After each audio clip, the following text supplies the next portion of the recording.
आजा रे पिया अपना तड़पावा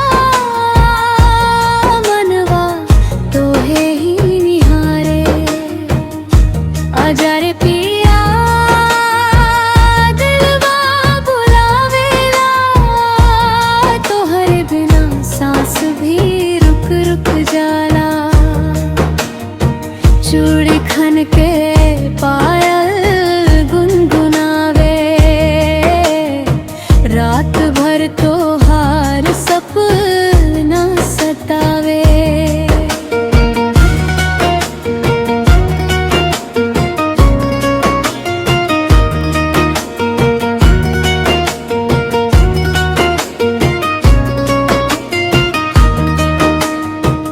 छतिया पर चंदा से तोहार बात करी तारन से रोज अपना हाल काही। हवा जब छूले गाल हमार लागे तू ही पास खड़ा हो यार। लागे सजनी बन के तोहरे अंगनाई मांग में तोहरे नाम के सिंदूर सजाई।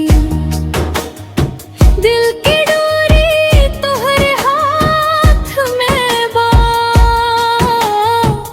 जन्म जन्म के साथ में बा। आजा रे पिया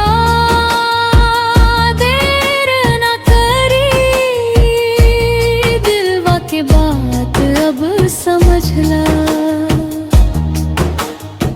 पायल बोले छन छन करके तोहरे नाम पुकारे।